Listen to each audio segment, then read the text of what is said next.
السلام علیکم ورحمۃ اللہ وبرکاتہ۔ وعلیکم السلام ورحمۃ اللہ وبرکاتہ۔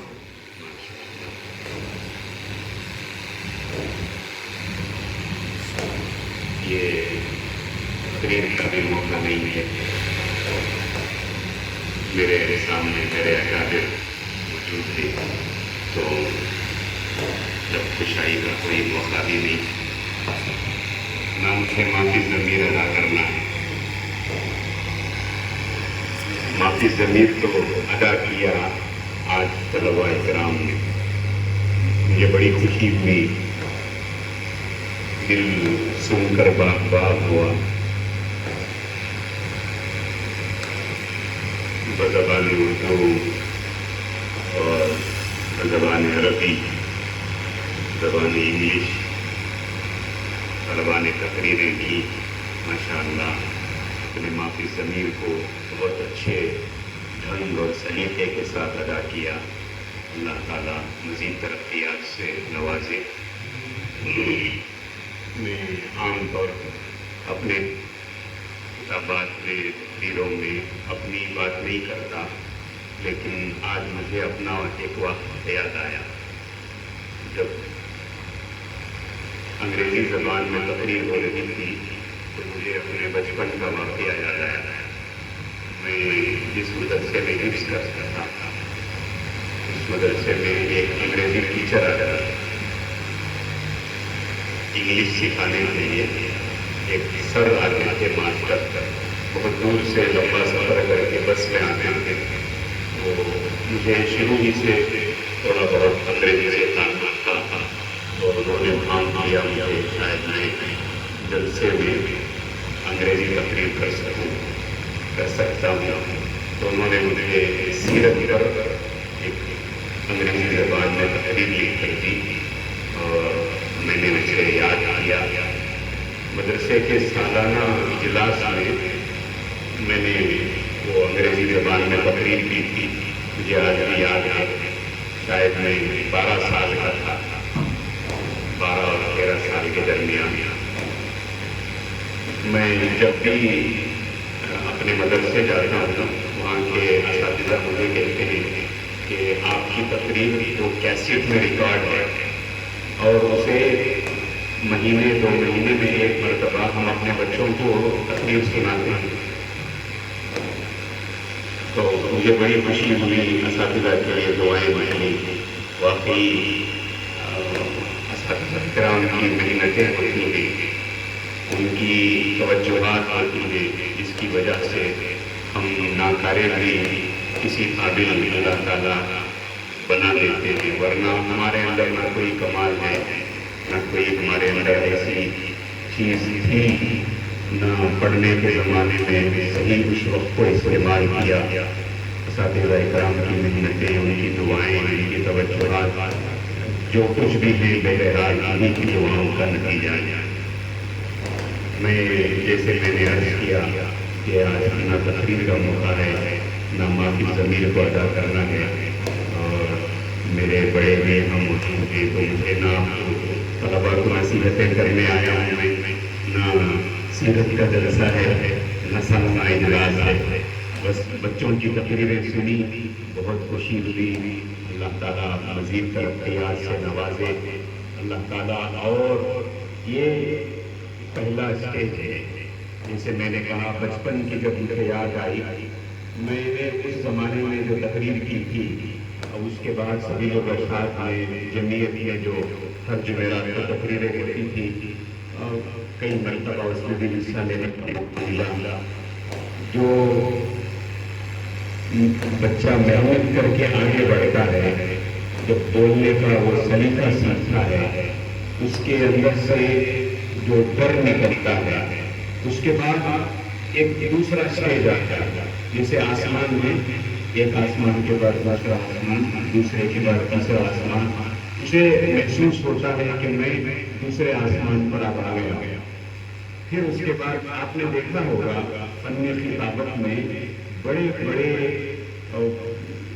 شہسوار پیدا ہوئے ہیں، ایسی خطابت کے لوگ مدہوش ہو جائیں، ایسی خطابت کے سارے مہینے پر سناٹا چھا جائے، اور ایسی خطابت کہ جب لوگ آئے تھے تو کچھ اور تھے، جب جا رہے ہیں تو کچھ اور ہے، ایسی خطابت، ایسی سحر انگیز ان کی تقریر ہوتی کہ لوگ واہ واہ کرنے پر مجبور ہو جائے، اپنی زندگیاں، اپنی زندگی کی کایا ان کی پلٹ جائے۔ ایسے ماضی میں بھی فن خطابت کے بڑے بڑے شہسوار گزرے ہیں، اور موجودہ دور میں بھی ایسے لوگ موجود ہیں۔ میں آپ تمام طلباء کرام کو یہی اسی شعر کے ساتھ آپ کو مخاطب ہو کر کہوں گا، علامہ اقبال علیہ الرحمہ نے کہا تھا کہ تو شاہی ہے پرواز ہے کام تیرا، تو شاہی ہے پرواز ہے کام تیرا، تیرے آگے آسمان اور نہیں۔ شاہین جانتے ہیں؟ شاہین کسے بولتے تھے؟ بھائی کو بنا ہو گیا شاہین۔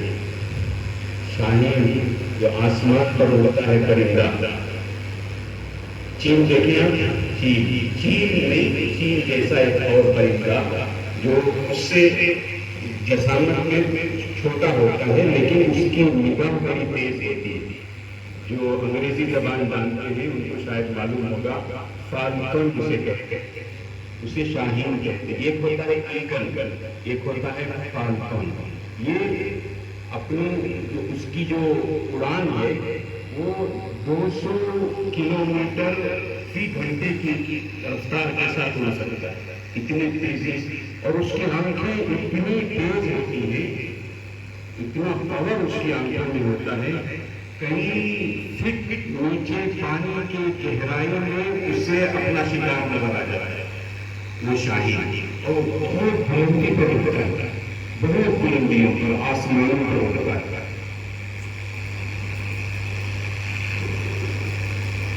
نہیں تیرا نشے میں قصر سلطانی کے گنبد پر، گنبدوں پر کیا ہوتے ہیں؟ شاہین نہیں رہتے، کبوتر رہتے ہیں۔ کیا رہتے ہیں؟ گنبدوں پر دیکھا ہوگا آپ نے، کبوتر بیٹھتے ہیں، شاہین وہاں نہیں بیٹھتے۔ شاہین کہاں ہوتے ہیں؟ آسمانوں پر ہوتے ہیں۔ نہیں تیرا نشے میں قصر سلطانی کے گنبد پر، تو شاہین ہے بسیرا کر پہاڑوں کی چٹانوں پر، وہ پہاڑوں کی چٹانوں پر بسیرا کرتے ہیں۔ تیرے آگے آسمان ہوگی، ایک آسمان، پھر دوسرا، پھر تیسرا، جتنے آسمانوں پر تم اڑان بھر سکتے ہو، جتنی تمہارے اندر طاقت ہے، جتنی ہمت ہے، جتنا شوق ہے، جتنا لگن ہے، جتنی آپ محنت کرو گے، اتنا اللہ رب العزت آپ کو آگے بڑھائیں گے۔ آج آپ کو آپ کے سامنے مجمع نہیں ہے، لوگ نہیں ہیں، مجھے نظر آ رہا ہے کہ شاید آپ میں سے کوئی ایسا مقرر لگا ہو جس کے ذریعے اللہ تعالیٰ لاکھوں انسانوں کو جس کی ہدایت کا ذریعہ بنائے، جس سے فن خطابت کا شہسوار بنائے، اور جسے امت میں جسے خدمت کا موقع ملے، اور اس کے زمان سے اللہ ایسے جملے اور ایسی تقریریں اور ایسے سحر انگیز خطابات ہوں اس کے، دنیا اس کی خدمت کرے، لوگ اس کے پاس آئیں۔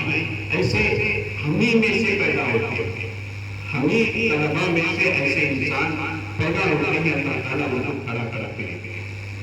شرط یہ ہے کہ ہم محنت سے جینا چلائیں، محنت کرتے رہیں، ہر ہمیشہ اس بات کا خیال رکھیں کہ علم حاصل کرنے میں ہماری سب سے زیادہ جو کوشش ہے وہ یہی ہو کہ ہم اساتذہ کا حد درجہ احترام کریں۔ اساتذہ کے احترام سے علم میں نور پیدا ہوتا ہے، انسان ترقی کرتا ہے، طلباء کرام کی ترقی ہوتی ہے، وہ نور اللہ رب العزت عطا فرماتے ہیں۔